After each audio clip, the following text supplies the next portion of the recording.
Yeah, so a fun night about climate change, right? We're going to talk about catastrophe, apocalypse, eco-terrorism, geoengineering, fun stuff. I think also about hope, though. I think that's why we brought in Stan. That's maybe also where I come in a little bit. My name is Wouter van Noort. I'm a journalist. I work for NRC. I publish a weekly newsletter there called Future Affairs, in which I try to look at the future and try to sift out the hope that's really there. It's really a blank slate, right, the future. I think there's many reasons to be hopeful. Not optimistic, I think that's a different thing, but hope, I think, is something that is unmissable. If hope dies, everything dies. It can be difficult to hold on to it sometimes, though. And aside from focusing on hope, I kind of like the facts. And these facts are unequivocal, you could call them.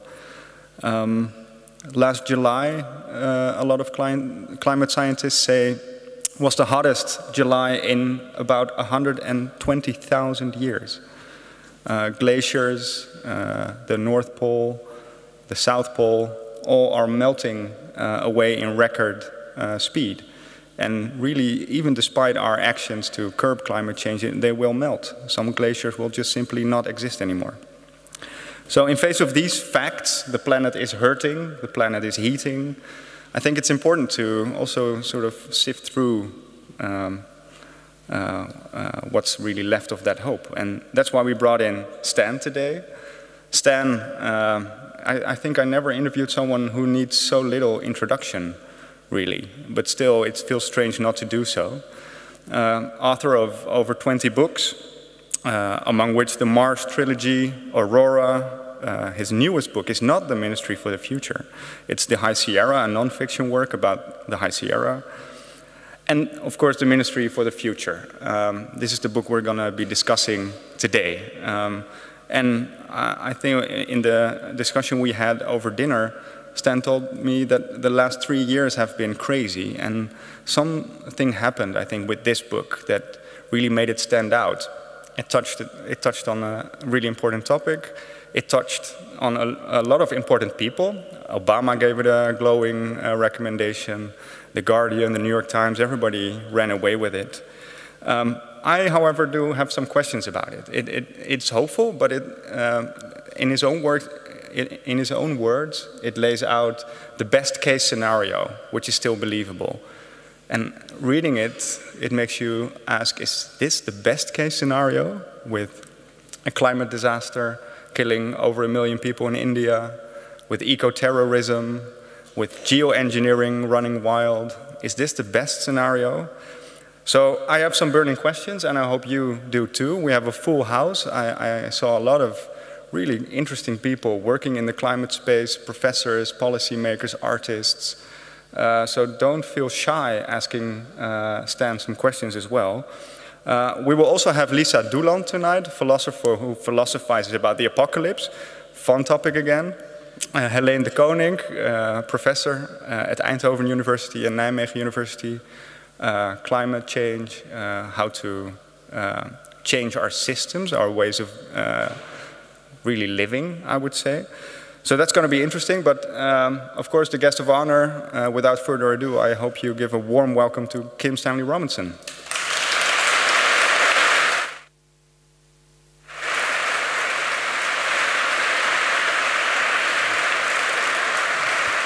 So, and the program for tonight, I am going to make very brief remarks, which is to say 15 minutes as requested, and I always hit my marks, so it'll be that no matter where I am when that time hits.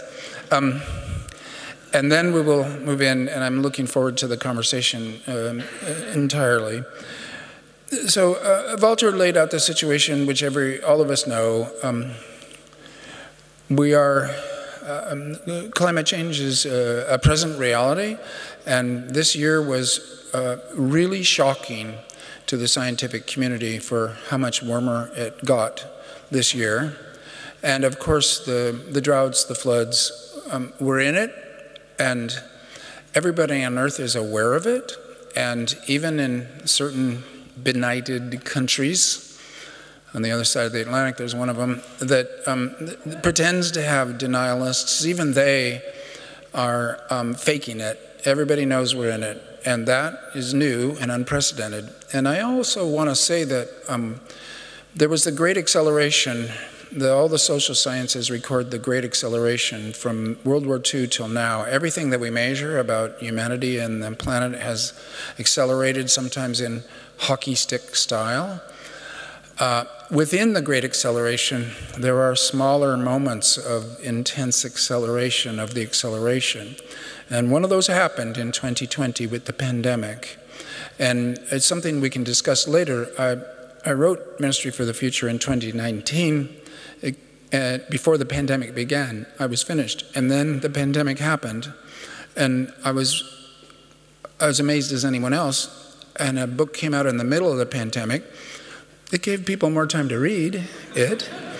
But also, when they read it, they thought, you know, it is true that the biosphere can reach up and change your life instantly. And so reading about climate change and everybody thinking about climate change since the pandemic, I've noticed an extraordinary difference in amount of attention, belief, lack of denial, a sense that the biosphere can not only change your life instantly, but also kill you, that it needs to be healthy for people to be healthy, is a felt reality now rather than a science fiction story. And having told this story for more than 20 years to a general sense of skepticism, or a sense that, yeah, the future is the future, but nobody knows what it's going to be. The shift to a sense, oh my gosh, we're in it, and to talk about it as a kind of realism and an engagement with reality rather than entertaining a speculative science fiction scenario. It's different and it's new. So I want to bring up geoengineering because we're in Amsterdam, because we're in the Netherlands, and because I come from California.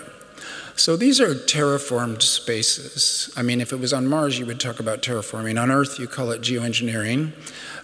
It's a name that has accreted quickly a bad reputation. For most people in my world, which is to say the leftist, environmentalist, say eco-socialist world, it is already in advance of the fact a bad thing. So as a term, it has this instantaneously negative connotation of the bad things that you might try to do to get away with the bad things that you used to do so that you could keep doing the bad things that you've always done. So naturally, geoengineering, yeah, it's a bad thing. But, however, we're on ground that I think was ocean. And I don't want to get into the specifics of it. I might be wrong, but a lot of the Netherlands would be underwater without the dikes, and a lot of it was reclaimed from the seas, the polders. You know the story better than I. California has a population of about 35 million people, and if it had its natural water supply, it could support maybe 5 million people. And the other 30 million people are being supported by a plumbing system. Effectively, reservoirs, canals, pipelines. And the water that we do have is redistributed across the state from north to south and from east to west. And although it's only really acknowledged during the periods of drought, California too is a geoengineered space already. And that, you have to admit, changes the definition of geoengineering in one's mind if you're willing to contemplate it for a while. What it means is the human intervention with the landscape to make it a little friendlier for human beings to exist there. So you get to Australia and you burn the bush, and this is 50,000 years ago they were doing geoengineering.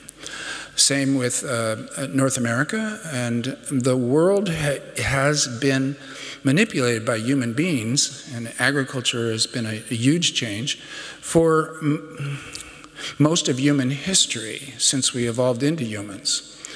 And it's worth mentioning, in fact, that we evolved into human beings from pre-humans who were already technological creatures. They had fire, they had stone tools. We know this for sure. Long before there were Homo sapiens, there were people and they were using fire and stone tools to manipulate the landscape and make themselves safer, more comfortable, better fed. We are a technological species. And so, again, when people say, oh, technology, that's the problem, this is a misuse of the word, or it's a misunderstanding of our basic nature. We are homo faber. We manipulate the world with tools, and that we co-evolved with that ability. Therefore, amongst the technologies that have to be acknowledged as crucial are language and law and justice. These are technologies. They're software instead of hardware. But once you accept that software is as important as hardware, because your computer without its software is just a pile of metal and plastic. And sometimes it turns into that, and you're thinking, geez, I need the software here. Society runs on software. There's 8 billion of us on this planet. And that is a technological achievement, but it's also an achievement in the technologies of language, law, mutual aid, social reproduction, cooperation, altruism, all of the virtues of what you might call the cooperative side of humanity, us as social primates, as compared to the competitive part, which also exists. Of course, aggression, anger, violence, etc. But it's taken for granted in a way that it shouldn't be, that 8 billion people alive on this planet, and accepting also that for about a quarter of them, we have not created adequacy, but it happens so fast, that this is a technological achievement, but it's also an achievement of cooperation, of altruism and helping other people. We have to remember that as we go forward, because we're going into a really hard, difficult, conflicted, even wickedly conflicted time amongst people to try to get through this century without a mass extinction event, which you've already begun, and without a collapse of civilization that would flatly kill many of us. Both of those are possible. Both of those need to be avoided. It's in our face. It's the #1 topic for world history for the 21st century, from now until, until some time that is not infinitely far out, and nor will the crisis last forever. We're on a knife edge where if we do the right things, we begin to get progressively better and ease the danger and get to a state where we can think about other things. Or if we ignore it, if we blow it, the crash could be so sudden and so bad that everything that we talk about and our lives themselves get rendered irrelevant and a thing of the past. So the stakes are high.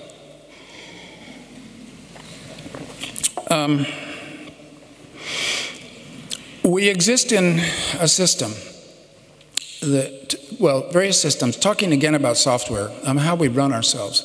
The nation-state system and international global neoliberal capitalism. So the politics, the economics, the two are conjoined in a political economy, but you can destrand them to talk about them. And the nation-state system is seen as a zero-sum game where when other nations win, your nation loses. And it's therefore competitive. Capitalism is meanwhile a kind of liquidified feudalism. There are still the royals, there's still the aristocracy, there is still the squire and merchant class, there are still a lot of peasants. Because the source of power moved from land and swords to money and guns, it's more fluid, there's a little more mobility, supposedly. It was an improvement, supposedly. It was lionized in its time. Some people still believe in it with a kind of religious conviction. But the elements of feudalism that were in it, intense inequality, intense suffering at the bottom, and now a more and more locked-in sense that wherever you're born, you can't move from it very, very well, is all there.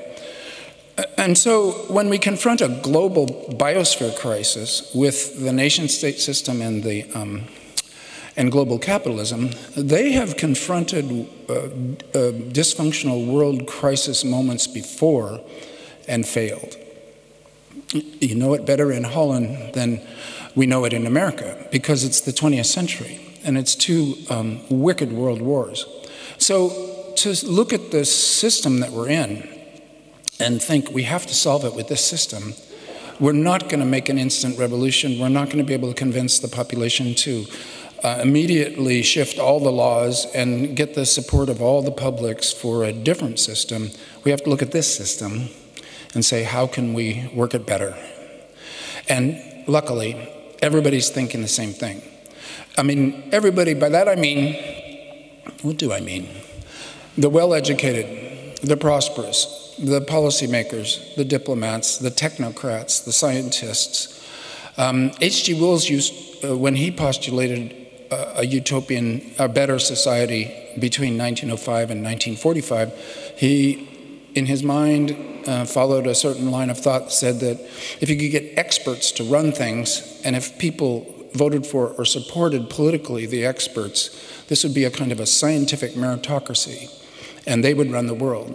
And at Bretton Woods, the young people who got to Bretton Woods to reconstitute the world order after World War II, they had all read Wells throughout their childhood and youth, and this is a message from 19th century Fabians and socialists that reconstituted the world order, and it sort of is a scientific meritocracy, weak and provisional, embryonic, international order of experts, and if they make the policies, and if people will support them, this is part of this cooperative technology that I talked about, justice and increasing equality amongst people, which obviously it hasn't worked in full, but the potential is there, and we're still working on these things. Many international institutions are coming into power as never before because the nation-state diplomats are saying we can't get it done in our own country, and we therefore need local small-scale help. As for sure it goes downward to the regional level, to the town level. Can you please do stuff just on the ground yourself? Because the nation-state is somehow frozen or locked. And then higher, up into the international organizations. And I've just spent 3 years talking to people at all these levels, and what's interesting is that at the international level they're beginning to think maybe we can do things, because since 1945 the UN and all the other international agencies have been relatively toothless and ineffective. But now things are happening because, I'm going to put it this way, everyone is terrified. We are in a dangerous moment. So what can we do? Well, you can try things. And one thing you can try is to direct money to green projects. So you go from this free market neoliberal state back to Keynesian capitalism, where the government does indeed seize the economy and say, you need to spend money on these things. It's a priority, it's crucial. So money is a matter of social trust, it's a matter of government backing it. I'm talking about fiat money, not cryptocurrency, which is a kind of a internet scam. But fiat money is real, and we trust it, and we depend on it. And that money can be directed to green work first, and then it circulates through the rest of the economy. And so the central banks, the World Bank, the International Monetary Fund, the US Federal Reserve Bank, the Network for Greening the Financial System, which is a think tank of 90 of the biggest central banks, they are all actually working on this right now. It's not just a plan, it is an action plan that soon will be hopefully put into action. And here I have to say, anything just asserted about the future is a science fiction story. You can't be sure. But certainly the intention is there, and what I see happening right now is everybody looking at each other going, who's going to go first? And I suspect some combination of international agencies and central banks is going to begin to pay for green work at the level we need, and then you can add private investment capital. They want to make money, they have an enormous amount of money, they want it invested, this is how capitalism works. If they were investing it in green projects And if we calculated those projects to be the highest rate of return in some way that is more than monetary or is newly calculated to be monetary, that money too will be paid. And what I mean by money is human work. We can't do this as a charity thing on the side. We can't do this by way of turning into saints and suffering. It has to be a way to make a living. And it can be if that work gets paid for. And there's an awful lot of capital ready to shift and move, and there will be a kind of positive tipping point. The more it's more lucrative and more prosperous to do the green things, the more that will begin to ramp up and roll. And we are maybe on the verge of that. Okay, very quickly, I want to add one more hopeful sign, which is in my novel, Ministry for the Future, I put in the most utopian thing, which is that we would reserve wild land. We would make wild some land for the wild animals that are in danger of extinction. E.O. Wilson, Half Earth, great idea. I put it into Ministry for the Future thinking, well, this is the least likely thing to happen in the entire book, but I like the idea. I'll portray it as happening. And damned if we didn't last year have a 30 by 30 treaty signed in Montreal, led by China, not because of my book, but because people realized that the mass extinction event is one of the worst parts of this crisis that we're in. Humans are clever, have protection, wild animals. Only 3% of the beasts with spines on this planet are wild, and the other 97% are ourselves and our domestic animals. That's frightening in itself. So when 30 by 30 was passed for land and for ocean, which is equally crucial, this happened last year. It should have been occasion for a big fireworks party, a big celebration, a big set of plans, etc. Instead, it was a blip on the news. People don't know how to process good news anymore, perhaps. But in any case, I bring it back up to indicate that I'm not making this stuff up. I am a reporter. Now I'm a roving reporter ambassador. I'm like a cardboard cutout. Minister for the Future. Oh, you know, don't hit me too hard or I'll fall over. I'm not the real thing, but I have seen a lot. And so I will end with that, and we'll move on to the conversation with the idea that the good result can happen. We just have to make it happen. Thank you.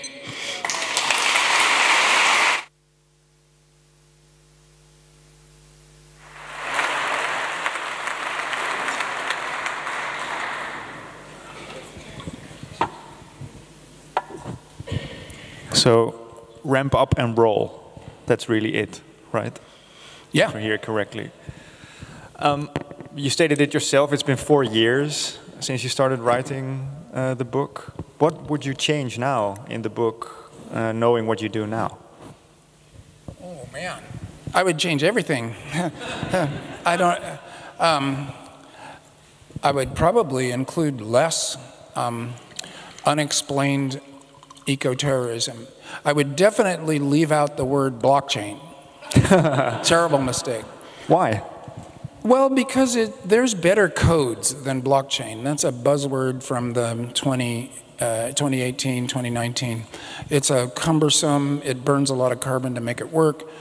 The whole goal of it, of distributing information so that the authorities can't take it over, I believe in the state. I don't care about distributing information in that way. So it's a combination of an unwieldy tech that burns a lot of carbon and part of a larger scam of Bitcoin. And why did I say that? I don't know that much about the internet or digital technologies, and so I said it because I was improperly educated at the time. Yeah, and you keep educating yourself. Also, you say about eco-terrorism. What do you mean by undirected eco-terrorism, and why would you change that in the book? The book is filled with violence, and the world is full of violence. We know that right now. We're in the midst of 2 wars, and it's an ugly time, and there's an incredible amount of stress, and people are stressed and angry and fearful. So I wanted the novel to feel realistic. That stuff had to be there. But I could have made it clearer. Since there's 106 chapters, I could have had 108 chapters and explained that there's an important difference between murder and sabotage. And Andreas Malm has made that clearer, but his book came out after mine. And what I would have wanted is to have the text itself say, there could be good reasons to break machinery that's wrecking the biosphere, and that isn't even violence, and it's definitely not terrorism. No, and that's not what happens in the book. Perhaps, of course, everybody read your book here, but it's probably good to state a little bit about the Children of Kali, to explain how you cover the topic of eco-terrorism. Yeah.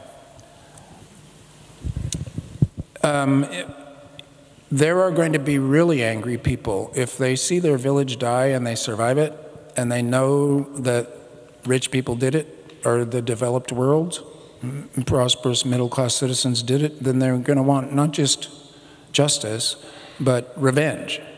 So having started with a heat wave death incident in India, it seemed to me there were going to be radicalized young men, there often are, and that they would go out and do things that they thought were perfectly virtuous and justified, or at least satisfying emotionally, and that this was going to be bad.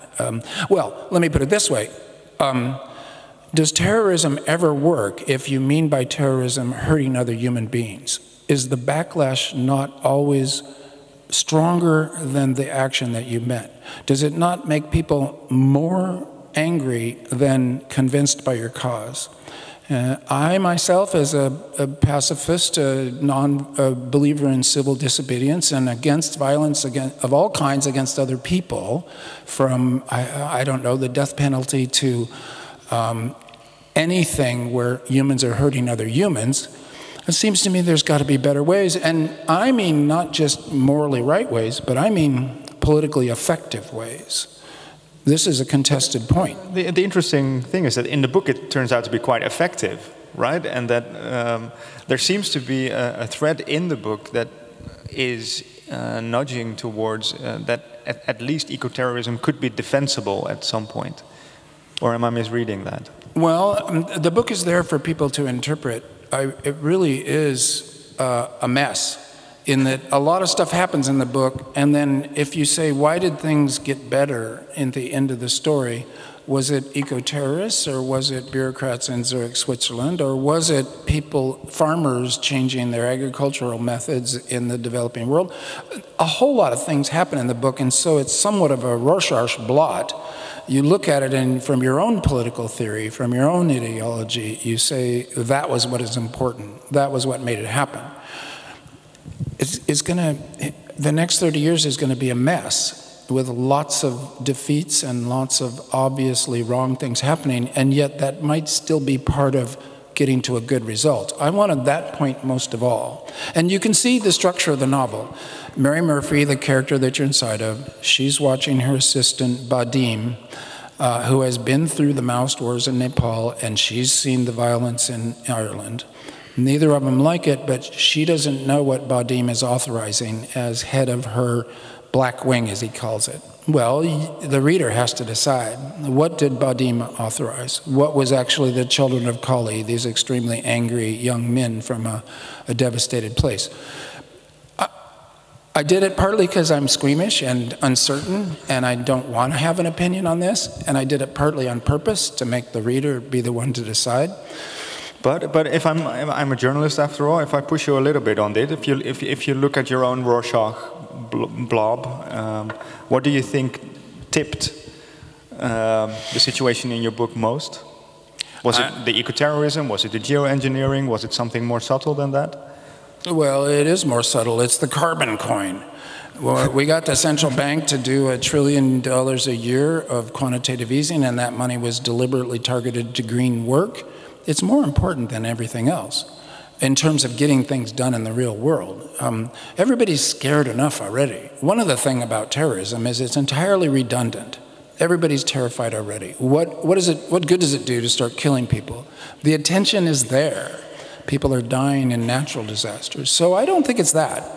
I do think the prosperous developed world, the United States, European Union in particular, When they get into these international meetings on loss and damage to make financial settlements and say, we will pay the developing world money in order for them to cope with climate change, as we agreed to do in the Paris Agreement, which is very specific on this, the money's not showing up. It's like miserly, the amount of money the developed world has actually done. Even though they promised it, the money's not there. So even in my talk, I have to admit, we're on the cusp. The ideas are there, the money hasn't yet showed up. So in my book, it's the carbon coin that's the crucial thing. And that carbon coin is pivotal in updating the software of society in such a way that we can actually step up, you think? Well, yes, because money is a fiction that we make up. It is a medium of exchange, it's a storage of value over time, and it's a sign of social trust. And it's that last that when it goes, you get massive inflation or you get deflation. Everybody, well, a lot of people remember the hyperinflation periods, and suddenly money is worthless and suddenly you can't operate your life. So as a method of social trust, if you had faith that money itself was being directed to green good causes, and also, can I add, because I didn't fit it into my talk, if there was less of a disparity between rich and poor, if the wage differential was not so ridiculous in that, say everybody had adequacy on the planet, which they don't, call that 1. Then, how much do you need more than that? Well, the early Chinese communists said 1 to 3. Quickly, for the sake of easy calculation, they made it 1 to 10. So if everybody had adequacy and then the richest people on the planet had 10 times adequacy, when you remember what adequacy is, 10 times it is already ridiculous luxury. But in this world today, some people don't have adequacy, so they're below 1. Some people have 1,000 times adequacy. Well, this is stupid. Our world is stupid, and we have agreed to it. Financially, as far as software goes, to look at this system, and after World War II, as Thomas Piketty showed, a progressive taxation and a feeling that the rich were complicit in starting and profiting off of World War II, for 30 years after World War II, there was a flattening of the wealth disparity. And progressive taxation meant that you could get rich, but you couldn't get ridiculously rich. In the neoliberal period, after Reagan and Thatcher, and that whole counter-revolution, Milton Friedman, Friedrich Hayek, that whole sense that the market rules and getting really rich is a great thing, we've fallen into that structure of feeling, that mindset, that legal regime, that tax system. Yeah. It's ridiculous. It's ridiculous, it's stupid, and still it's the world we live in right now. And you compare the update that we need to a software update, but if I hear you and if I read your book, it's more like an operating systems change, right? It's a complete overhaul of how we do business and live and do government. Your Ministry of the Future in the book, the central theme of the book, is a kind of world institution, a kind of world government. And hearing you talk so critically also about capitalism as a sort of liquefied feudalism, as you call it, it raises the question, how do you respond to people that are fearful of that, are fearful of really top-down, maybe eco-dictatorial institutions that tell us how to live? Well, I don't want to pursue the analogy of an operating system too far. I want to say this, it's a legal regime, it's a set of laws, interconnected laws that are both national and different in different nations, and then international in that the nations have agreed to certain international regimes. Those laws change all the time. And so if you had a political coalition that said, actually, we want to set up sharp progressive taxation, capital would go to another country. So it kind of needs to be everywhere. You think, oh, well, how could that happen? The OECD in Paris just managed to get the 38 most richest countries on earth, which means 90% of the wealth, all agreed you have to have a minimum corporate tax rate. They killed tax havens. Now a company can't go anywhere else on earth and suddenly get a zero tax rate and still stay in the OECD or in their good graces. Another astonishing accomplishment in international law and the way that we can lever change by way of legal means. That was a big step, and it could be, of course, increased. I mean, the minimum tax rate is 15% for corporations. Well, Piketty will tell you it needs to be on assets as well as income, and of course it needs to be progressive so that the bigger you get, the bigger percentage you're paying. Immediately the lawyers would begin to break up the monopolies in order to pay less taxes. And there are all kinds of control knobs or levers of influence that if we had the political support for it, if people actually believed in it, if they weren't trapped in capitalist realism as like, oh, this is the only reality, of course there's billionaires, of course there's starving people, it was ever thus. Well, that's not right. That's a hallucination that we live within, and if we could break that, then you can change the laws. It's a political battle. The system itself, you don't need a new computer. You don't even need a new operating system. You need to plug in different parameters on how we operate things already. It could make a huge difference, and it's at least step one. You could do it rather than an imaginary new system. But it does require a level of coordination and a level of cooperation that is, I think, rarely seen in the world right now. And one of the issues you also raise in the book, another prickly topic really, is geoengineering. And maybe it's good if you laid out a little bit about what role geoengineering plays in your book, because I think it's usually seen as somewhat of an emergency brake for climate change, but reading your book, I thought it was used more as an emergency call or somewhat of a warning sign. Geoengineering, this, as I said in my talk, this name for the bad thing that we do, we need to deconstruct that, perhaps throw the term away, talk about solar radiation management, casting dust into the stratosphere to bounce some sunlight away and cool down temperatures for as long as we keep throwing it up there. When we stop, it'll come back to Earth, the process will be over. Seeding the ocean to make algae blooms that would then sink to the bottom with their carbon. There are, in fact, maybe 15 or 20 prominent interventions that could be labeled geoengineering if you wanted to, but I think the term's useless now because the knee-jerk reaction against it. And I sort of think the only knee-jerk reaction we should have is against injustice and against wealth disparity. I'm willing to say, the moment you say capitalism, I want to kick. But if you say geoengineering, I'm going to say, what are you talking about here? The method might be relatively harmless and it might have immensely helpful results. One example, very quick, this space that we're in right now will be underwater to the ceiling in 150 years. And we've already baked that in. Uh-oh. Well, what if somebody said to you, some glaciologist said, if we were to slow the big glaciers back down in Antarctica and in Greenland, and we think we can do it by way of a relatively simple, well-known method, it would be logistically hard and expensive, but not grossly so. We can slow those glaciers back down, and then we suck a lot of CO2 out of the atmosphere real fast. We would still be waist deep here in the room in 150 years, but it wouldn't be to the rafters. In other words, we have a big problem with sea level. If we try to mitigate it, that is geoengineering, but it's an entirely good thing to think about and try to do.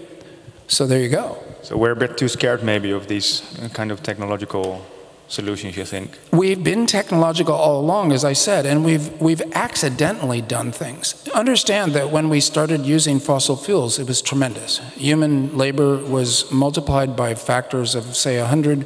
Suddenly, everybody's got more food, more goods, more richer life. It was all good until suddenly, and this was a late 19th century discovery, the CO2 is going to go into the atmosphere and make us hotter. At that point, we had to think again. But it's always been technological, our progress in the world, and our mitigations, our adjustments are also going to be technological. And as I said, the most important ones, justice. The least important ones, glacier mitigation. But on the other hand, is it really the least important if it saves sea level. Helene de Koning and Lisa Douland delved into what you laid out in your opening scene. But first, give a warm hand of welcome for Helene de Koning and Lisa Douland.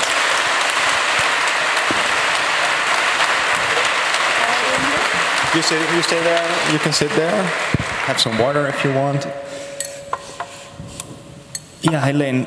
The opening scene of the book, it might be good to lay it out a little bit more on stage here. The opening scene is a gripping scene of a heat wave in India with temperatures, really high temperatures, killing off eventually a couple of million people in India, right? What did you do with that scenario? You told us over dinner. Yeah, so the question I had was, could this happen now? And my hunch was, that's not out of the question, but I'm not a meteorologist. I haven't looked at the data, so I asked the KNMI, the Dutch Royal Meteorological Institute, and asked them, what do you guys think? I got like a 3-page answer, data filled, and no answer really. So they didn't really want to clearly say this could happen or this could not, but after some back and forth, basically the conclusion was, you were a little too high with your wet bulb temperature. But you mean that it could be lower and still kill people? It could be lower and be extremely dangerous. Yeah. It was 35 in the book. You treat it as good news, but it's good news for the book. But so it's even worse. It's even worse than I portrayed. I don't know that that's great news. The resolution of the models was 400 kilometers by 400 kilometers. Was basically too big to say anything really clearly about it. But basically the upshot was it's not likely, but it's also not outside the realm of possibilities. You work in climate change as a researcher, as a professor. You're a lead author of one of the IPCC reports. Listening to Stan just now, what stood out for you?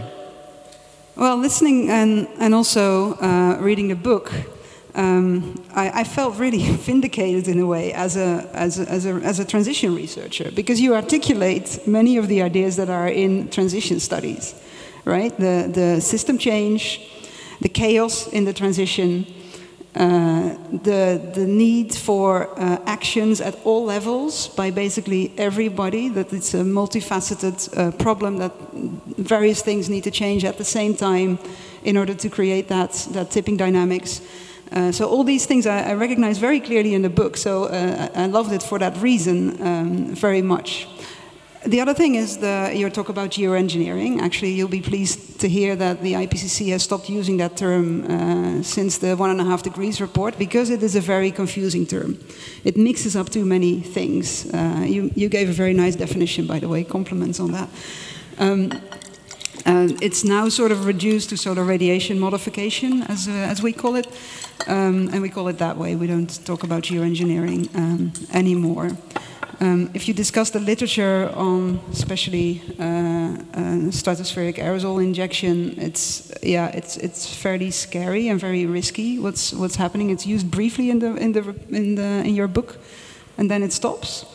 And maybe it will go that way. I think it's not unrealistic. We will delve into geoengineering a little bit more later on. But Lisa, philosopher, apocalyptic philosopher somehow. Your book, Apocalypsophy, really lays out our current predicament, I would say, right? How would you sum it up, our current predicament? In what situation are we in?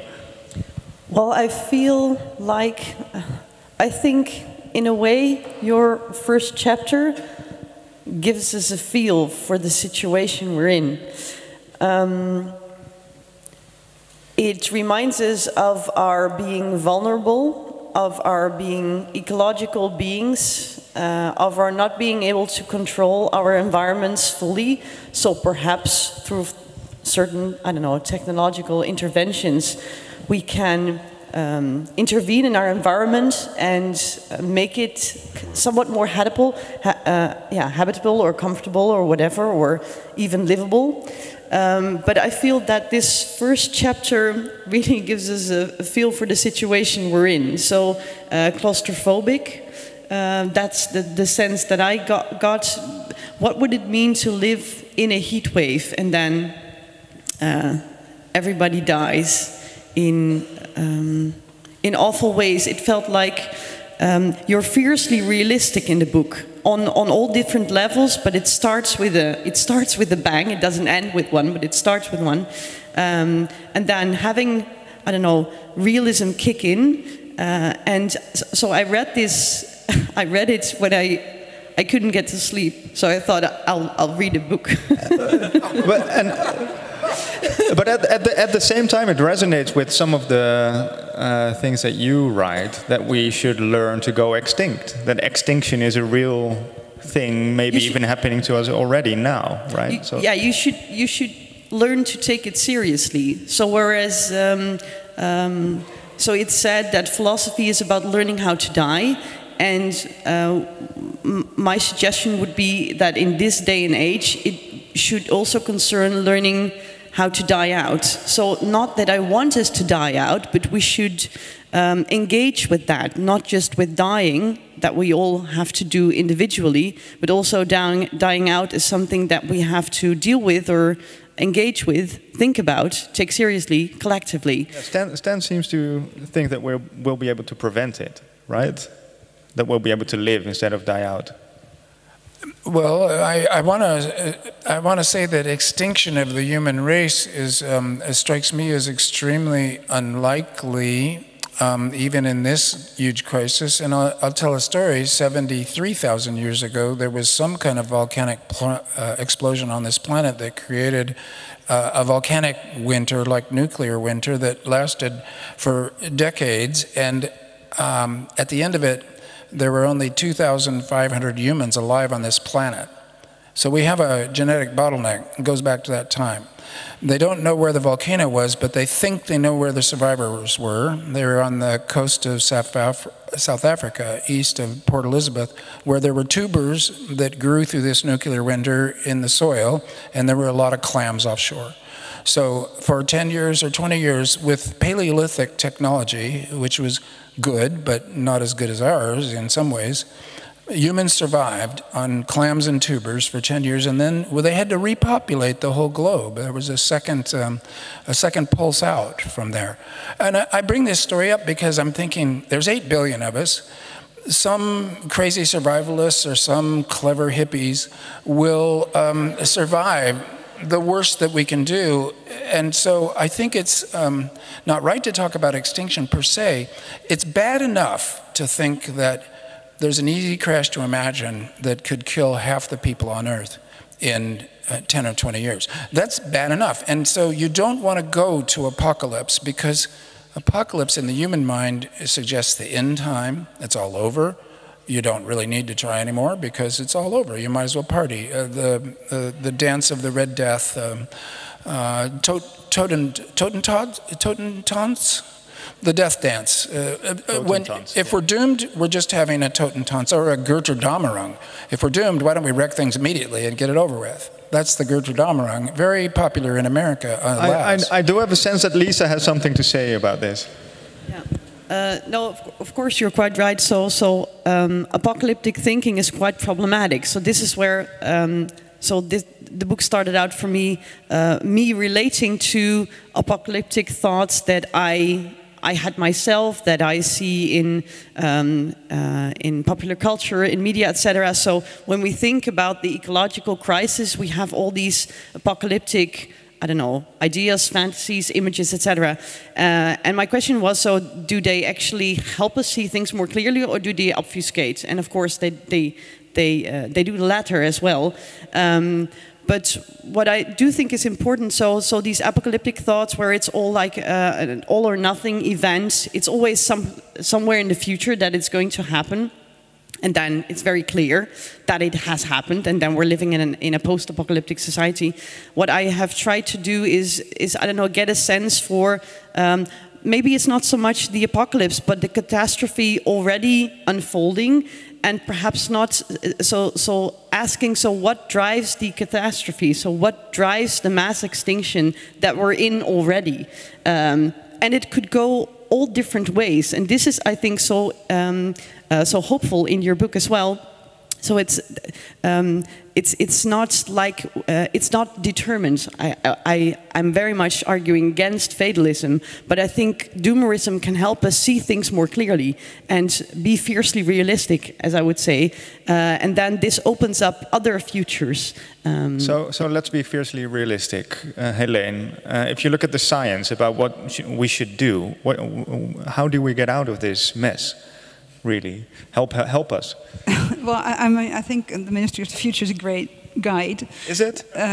Maybe not complete, but I think it's a good help, because it shows that there's many small actions you can take. There's top-down actions you also have to take. There's international ones, there's local ones, there's technological ones, there's social ones, there's political ones. They relate to justice.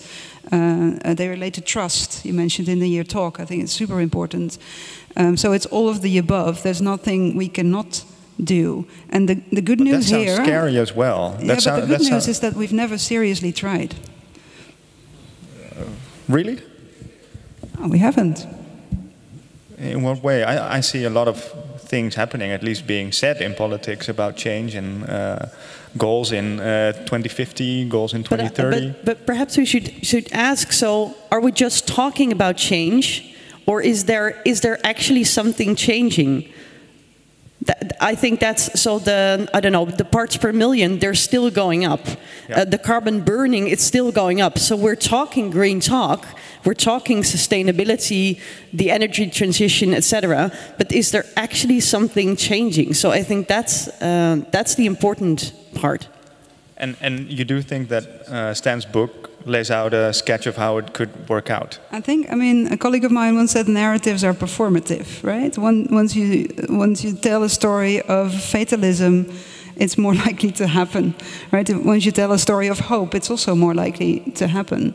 And I think your book eventually is a story of hope. And in that sense, I hope, that this narrative is performative, and that we actually can go into that route somehow. I hope we can avoid the catastrophes. Do you consider yourself hopeful? I do. It's a political position that one has forced to take. As an American leftist, I would say the left project is inherently hopeful. And I would also speak to utopian science fiction. There could be a better human society than now. Therefore, there should be.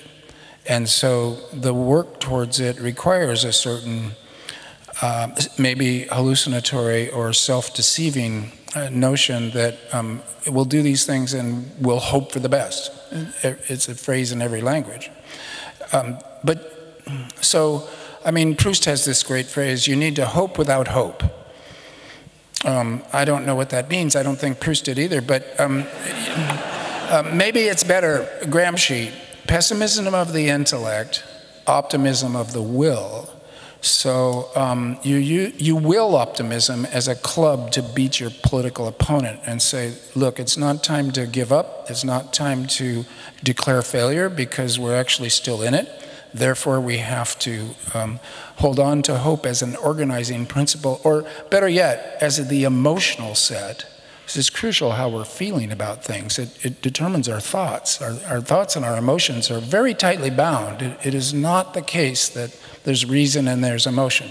They are one process. So hope is part of planning. Yeah, I heard a rabbi actually saying something really smart about hope, as opposed to optimism, in the sense that optimism seems to be exactly the same false attitude towards radical uncertainty. We're in a radically uncertain age now. And optimism says we're going to make it, and fatalism says we're not going to make it. They both don't know. Hope is something that can transcend that and acknowledge the fact that we're in deep trouble, but sees pathways out. And hope is an active attitude instead of a passive and leaning back and seeing it all happen one. That seems to resonate with what you're saying, right? Oh, I think so. And it occurs to me, it is indeed a kind of a religious position. It's one of the deepest feelings. So what is parenting except for an active hope? And a lot of people are parents. And you do the best you can. in order to make a better future by the iterative process of training these little geniuses, these little animals, and trying not to screw them up, and seeing if they could do better. This word hope, there are these big words, and they are so big that they blow out a sense of coherent meanings if you want to talk about it. Freedom, love, hope. Well, they're real, but they're also so big that I want to just finish with one observation. In American English, when someone says, oh, you're an optimist, they mean you're a little bit stupid. You know, how could you be an optimist in this world? So, oh, you're an optimist, like, what a naive fool you are. And then you have to say, well, yes, I am an optimist. You know, what are you going to do to me? And you have to defend it as a principle, even though, you know, Ernest Bloch, 800 pages, the principle of hope. It is a philosophy. It is a religious position. And it's, even pessimists have hope, you know. I hope I could kill myself tomorrow. It's inherent. Hope is there. Lisa, is hope there? What do you think of hope? You have interesting thoughts about this, I think. No, I think it's always important to ask. So, yeah, who wants to put hope on the table? So, what did they mean to accomplish with that? So, if you're invited to be optimistic or to be hopeful, yeah. Is that a way of keeping the status quo in check, for example? So we have to be hopeful about the green energy transition. So why? Because that would be a way for us in the West, in Europe at least, to kind of keep the status quo. So we can have our cake and eat it too. We can still drive, but then electric. We can still have comfortable homes, but then with water heat pumps and solar panels. And of course, this is only something the rich can afford. So there's your justice, climate justice coming in once again. So I think that's something we have to be mindful of. But there's one other, I don't know, take on hope that I remember Jim Bendel, who writes about, I don't know, adaptation, but then deep adaptation would be, I don't know, facing up to reality and facing up to that we're living in through a climate catastrophe. So he argues, and I think this is from a Buddhist perspective, so it's neither, we should be neither hopeful nor hopeless, but be fully attentive to the situation. And I think that's something, so be fully attentive to the situation in the here and now. And I feel like in regards to the future, your way of imagining the future, you all also seem to be attentive to the situation. So it's, yeah, and I think that's important. So you don't try and sketch some very optimistic future, but I don't know, it's yeah. It's attentive, it's realist. I think that's important. What do you think, Helene? What gives you hope in the face of all this trouble? If you say that we're not doing basically anything, still you come across as quite hopeful in your work. How so? Yeah, so I think a lot is happening. Right? I mean, we're definitely not in a good situation in terms of climate change, and the impacts and emissions are not yet going down globally enough, but in many places they are going down, and sometimes also because of more structural changes. And this is because governments are acting, because people are acting, partly technological, partly... Can you give me one example of something that's really sort of gaining pace lately that is hopeful to you? Well, I mean, I think and this is a technological development, but for instance, the drop in the costs of solar energy is something that gives me hope. It was maybe not for solar energy researchers, but for many people, at least for me, it was a bit of a surprise how fast that went. And it was a combination of coincidences, actually. Yeah, still, you know? But for me it raises the question, if energy becomes abundant and almost cheap, if we're still firing the same machine that is destroying the planet, crossing planetary boundaries, if you don't change the gears in the machine first, then you're powering our own demise. You asked for an example, so I gave you one. Yeah. But I also asked for hope, Helene. So. So, but I mean, but obviously this is not enough, right? As you're saying, we need way more systemic changes than just a list of technologies. We need to basically reinvent the way we run our world in order to be net zero in terms of emissions and to stop temperatures from rising. So that is the big challenge, and for that we need much more, which we haven't seriously tried. But we've also never known as much about them. I mean, if you talk to behavioral scientists, right, there's so much potential in behavioral options, in changing systems so that people can act, right? They act because they worry about climate change, but just worrying about climate change is not enough to act. You also need to enable people to act. It needs to be actionable hope in a way, and that is up to many actors at the same time. And that's what I ask everybody in the audience: what are you doing? Are you doing everything you can? And if we all do that, then we can get quite a long way. If I bounce that back to you, what are you doing? What am I? Oh God! Don't get me started. No, but I mean, in your personal life, you contribute greatly to the research. I started living on a boat. Living on a boat. Yeah, I take climate change very seriously. That seems to be more adaptation than mitigation, though. Well, you have to adapt for 2.8 degrees and mitigate for 1.5, I always say. So, you want to hear more? Okay, now, but we're also talking about behavior change, and I'm also curious, not to be lame about this, but I think people here on stage have an exemplary role to play as well. How did you change your ways of living through your research? Well, I mean, in diets, of course, somewhere between vegan and vegetarian. I could change my energy supply, right, to solar PV, and I have a solar boiler. I heat my boat with biomass. It's not ideal, but it's the best I could do. I live quite small, right, a small space. This boat isn't huge, which has a couple of advantages. You don't have to heat as much.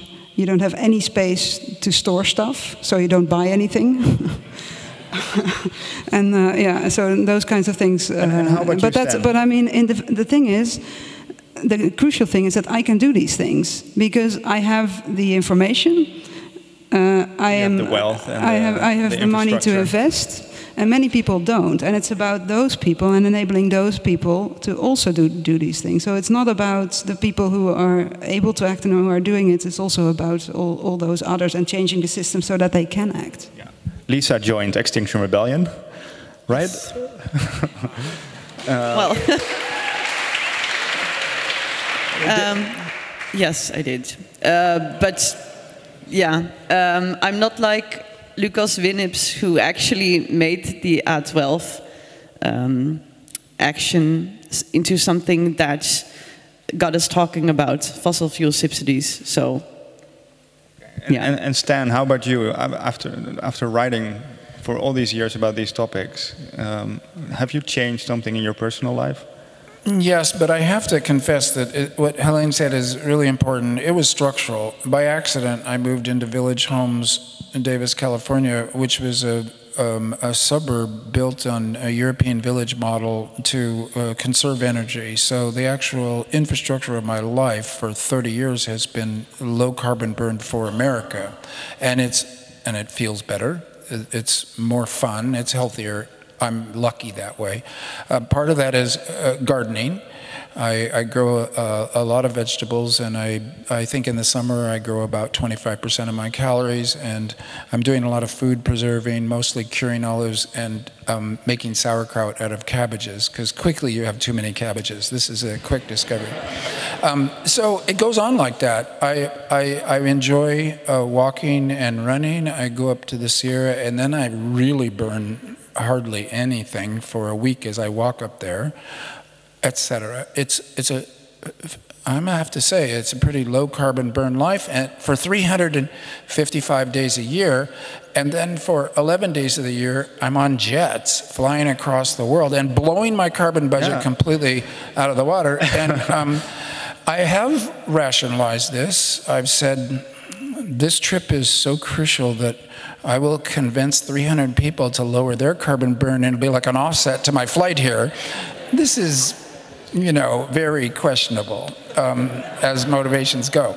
But I can say also, the pandemic taught me a lot. It taught all of us a lot. And what it taught me is 80% of the travel that I did was stupidly unnecessary.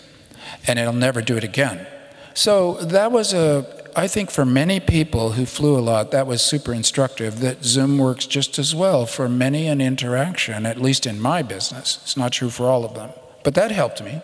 Listening to your questions, though, it made me doubt if it was the right question to ask anyway. Is it the right question to ask what people are doing personally? No, so perhaps...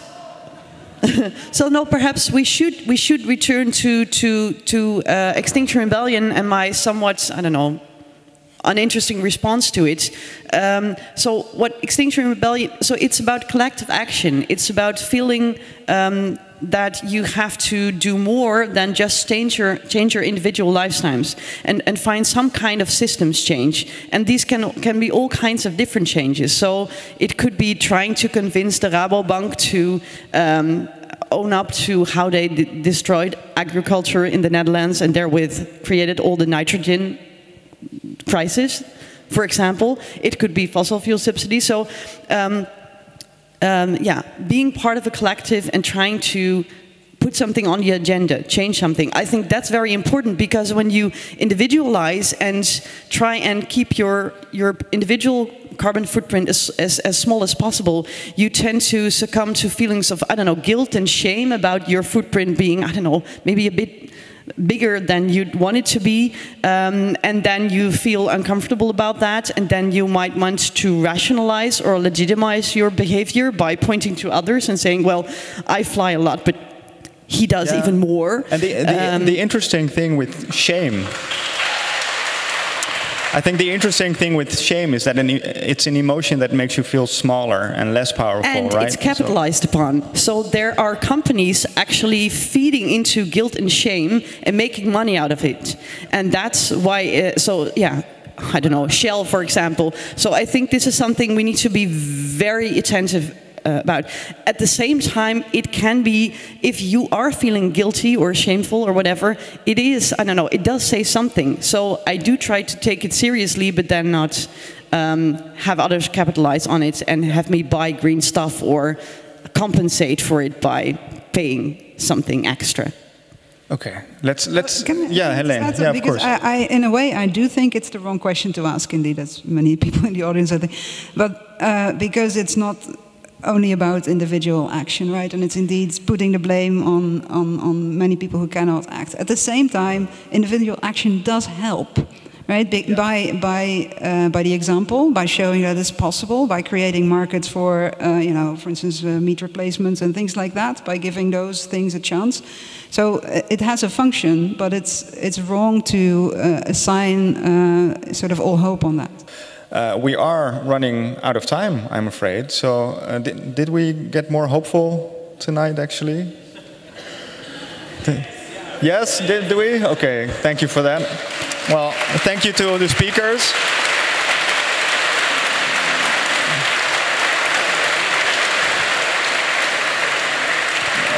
Especially thank you to Stan, of course, and to Lisa and Helene, also to the John Adams Institute. And I would say go out, buy the book, and enjoy your evening. Thank you.